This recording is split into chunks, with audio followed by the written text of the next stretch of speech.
আগে যদিও বা ছিলাম, এখন আবার একটু ভালো, কেননা মামু এসেছে মানে ঝগড়া করার জন্য। ভাগ্নে মানে লতার ছেলে, মানে মামা ভাগ্নে যেখানে আপদ আছে সেখানে আপদ আছে সেখানে। প্রিয় দর্শক, আমরা যতই বলি যে আপদ নেই, ওই দেখা যাচ্ছে ভাগ্নে আসি মামার মেয়ের সাথে। প্রিয় দর্শক, কামরুল ভাই এমন একটা ব্যক্তি, আমি অনেক দিন প্রায় আজ তো ভাই কয় বছর ধরে লতার ভিডিও করতেছেন আপনি? 4 বছর 4 বছর প্লাস। 4টা বছর ধরেই আমি ভিডিওতে দেখতেছি যে সে লতার পাশে আছে, লতার পরিবারের পাশে আছে, এবং আরেকটি ব্যক্তি মানে ওতপ্রোতভাবে একভাবে জড়ায়ে আছে, এক কথায় বলা চলে, তার ফ্যামিলির সাথে। তো আমি এই লোকটার কাছে আসলে লতার পরিবারের পক্ষ থেকে কৃতজ্ঞতা জানাই যে সবসময় তাদের পাশে বিপদে আপদে সবসময় তাদের পাশে থাকে। আসলে অনেকেই অনেক কমেন্টস করেন তার ভিডিও নিচে, আমি দেখছি। একটা মানুষ যখন একটা মানুষকে উপকার করার চেষ্টা করে, তখন তার বিপরীত কিছু শত্রুপক্ষ থাকবেই। কারণ এটা আমরা সেই মানে আল্লাহ রাসূলের সেই আমল থেকে দেখে আসছি বা শুনে আসছি, তাই না? হাদিস কোরআনের কথা, ভালোর পাশে মন্দটা থাকবে। তো আজকে আমি সেই কামরুল ভাইকে নিয়ে একটা প্রতিবেদন বানানোর চেষ্টা করব। আসলে প্রতিবেদন না, আমি তার মুখ থেকে কিছু কথা শুনবো লতার পরিবার সম্বন্ধে। কামরুল ভাই, আসসালামু আলাইকুম। কেমন আছেন আপনি? আগে যদিও বা ছিলাম, এখন আবার একটু ভালো, কেননা মামু এসেছে মানে ঝগড়া করার জন্য। ভাগ্নে মানে লতার ছেলে, মানে মামা ভাগ্নে যেখানে আপদ আছে সেখানে আপদ আছে সেখানে। প্রিয় দর্শক, আমরা যতই বলি যে আপদ নেই, ওই দেখা যাচ্ছে ভাগ্নে আসি মামার মেয়ের সাথে। প্রিয় দর্শক, আমরা আসলে আপনারা দেখতে পাচ্ছেন যে এই মানুষটা অনেক মজার একটা মানুষ। অনেকেই বলেন যে কথা বেশি বলে, আসলে কথা বেশি বলে ওর কথাটা কিন্তু একভাবে সিরিয়াসভাবে দেখলে বিচার বিশ্লেষণ করলে দেখা যায় ও যা বলে সঠিক কথা বলে। আর আজকে আপনারা বা আমরা যত লোকই মানে এই কথাগুলো বলি, কোনো সময় লতার পরিবারের পাশে, লতার পাশে কিন্তু ওইভাবে দাঁড়াই না, শুধু মুখ দিয়েই বলছি। তো কামরুল ভাই, এই যে ভিডিওর মধ্যে অনেক সময় অনেক কথা শোনা যায়, আপনাকে নিয়ে কমেন্টস করা হয়, এটা আপনি কি চোখে দেখেন, কেমন ভাবে নেন? নিন্দাকে আমি ভালোবাসি বেশি। বাহ, সুন্দর, মহৎ একটা কথা। মানে একটা মানুষের তো সব দিকেই ভালো থাকে না, কিছু তো ব্যাকগ্রাউন্ড খারাপ থাকতেই হবে।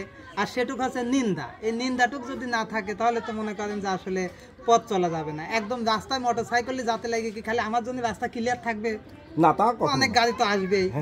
এই মধ্যে বাসি কইছে আসলে রাস্তা পার হতে হবে। বললেন যে আমাদের আসলে পৃথিবী তাকে সৃষ্টি না করলে পৃথিবী হইতো না, তাও কিন্তু শত্রু ছিল আমাদের।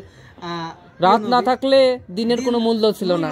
ঠিক আছে, রাতের অন্ধকারের জন্য দিনের এত মূল্য। হ্যাঁ, ওই জন্য তারা যারা বাজে কমেন্ট করে না, যারা বাজে কমেন্টগুলো করে, তাদের জন্য তাদের মাঝখান থেকে যাদের ভালো কমেন্ট সেইগুলা কিন্তু ভেসে আসে। প্রিয় দর্শক, কথাই আছে যে শিক্ষার কোনো শেষ নাই, মায়ের কোনো বয়স নাই, মায়ের যে কোনো বয়সে খাইতে পারে, সেটা হচ্ছে মানুষ মুখের গুণে। আপনি কি মারবেন নাকি? না, আপনি মারবেন আমাকে না, মানে আপনি যত খাবেন না, আপনি ভালো একটা মনের মানুষ, আপনি কারোর গায়ে হাত তুলতে পারেন না, আপনি মার খেতে পারেন, সেটা আমি সচক্ষে দেখছি, সেটা না বলে ভিডিওর মধ্যে আপনি তাকে কোনো প্রতিবাদ করেন নাই, আমি দেখছি। আসলে আমার বাসাতে যে হামলা হয়েছে, বাসাটার হিসাব বাইরে ভাই, আমি দেখছি আপনাকে একটা ক্ষত করে দেওয়া হয়েছে, কিন্তু সেটা আমি ভিডিওর মধ্যে বলবো না ভাই, সরি, আমি বলতেছি, আমি ওটা তুলবো না, আমি একটু মজা করে। প্রথম যেটা বলেছেন যে লতার পাশে কেন থাকি, দেখেন আসলে আমার একটা ইচ্ছা ছিল যে আমার যদি একটা ছোট বোন থাকতো, সে বুঝতো যে আমার ভালোবাসা একটু কত। তো সেই ক্ষেত্রে আসলে লতার কোনো বোন নেই, আর এখানে আমরা প্রথমত লতার বোন আছে ভাই, ভাই নেই না, মানে লতার কোনো ভাই নেই। সেই হিসাবে প্রথমত যখন আমরা ভিডিও করতে আসি, এই মামার বাসাতে এসেছিলাম, ওই পিছনে লতা আমাকে দেখে যখন আমি যখন বাড়ির ভিতর ঢুকি, তখনই কিন্তু আমি কাদার অভিনয় করে ফেলেছিলাম। লতা সেই ভিডিওটা মানে আমার কাদা দেখে লতা কিন্তু সেই ভয় পাইছিল যে আবার কি আসলো কাঁদে কারে, মানে আমার সামনে তো ভিডিও করতে আসবেই না। পরে মামা নিছিলি কইলে তো আছে ইমতিয়াজ নামে একটা ছেলে ছিল, হ্যাঁ, ওই আসলে প্রথমত ভিডিও প্রথম যেদিন আমরা আসি, এই পিছনের বাগানে আসলে আসছিলাম, আর আমরা 3 নারী যাত্রা হয় না, আমরা 3 নারী যাত্রা করতাম। সেটা হচ্ছে আমাদের রফিজুল মামা এবং আমার উস্তাদ মানে ছোট টিভি মামুন। আসলে এত দূর আসার, আমাকে আমার গ্রামে কেউ চলে না, এত দূর আসার একমাত্র পিছনের হাত হচ্ছে মামুন ভাই। ঠিক আছে, সে আমার উস্তাদ। আসলে আমরা যখন তিনজন যেখানেই যেতাম প্রতিবার সন্ধানে একসঙ্গে যেতাম, তো আমরা এখানেও লতার জন্য এসেছিলাম ঠিক সেইভাবেই। এইভাবে আস্তে আস্তে আসলে একটা মানে পারিবারিক সম্পর্ক হয়ে গেছে, ফ্যামিলি মেনটেনের মতো হয়ে গেছে। তারপরে অনেকবার দুর্ঘটনা ঘটে গেছে, আর সেটাও কোনো সময় মনে করি নাই। যদি পিছনে সুখ আসে, সেই সুখটা হচ্ছে দুলাভাই। আচ্ছা আচ্ছা আচ্ছা, মানে যত ঝড় এসেছে বিপদ দেখে চলে গেছে, ঠিক আছে, কিন্তু কথাই বলে না, আল্লাহ যা করে ভালোর মঙ্গলের জন্যই করে, ভালোর জন্যই করে। আর বিপদের পরে যে সুখ আসে সেটা হচ্ছে দুলাভাই, ঠিক আছে। কারণ এই একটা মানুষ যে বিপদে, লতার বিপদে সবসময় থাকেছে। আমি জীবনে এই প্রথম দেখি, সত্যি কথা, এটা ভিডিও বানানোর জন্য বলি নাই, এই প্রথম আমি দেখেছি যে একটা মেয়ের পিছনে, একটা স্ত্রীর পিছনে এরকম করে শ্রম দেয়। জান্নাতেও কিন্তু এটা হিসাব হবে, বুঝছেন, যে স্ত্রী কতটুকু সম্মান মর্যাদা দিয়েছে। কেননা এই 9টা মাস বলতে গেলে লতার জামা কাপড় ওই খাসেছে, লতাকে রান্না করে ওই খাওয়াইছে। আর লতার মা বাসায় থাকে না, আর লতাও যখন 5 মাস হয়ে গেল তখন তো লতা কোনো কাজ করতে পারে না, ঠিক আছে। সেই মুহূর্তে মনে করেন যে আলিপি সব, কারণ আমরা হয়তো সপ্তাহে একদিন আসি, কিন্তু আলিপের কাছে আমি বড় ভাই হিসাবে কৃতজ্ঞতা থাকবো, কারণ আলিপের ভালোবাসা কত। আসলে আপনি যেভাবে কথাগুলো বললেন, এখানে যদিও আপনি হাসি মুখে কথাগুলো বলছেন, কথাগুলোর ভিতরে অনেক কষ্ট, অনেক মায়া মমতা জড়ায় ছিল, আমরা বুঝতে পারছি।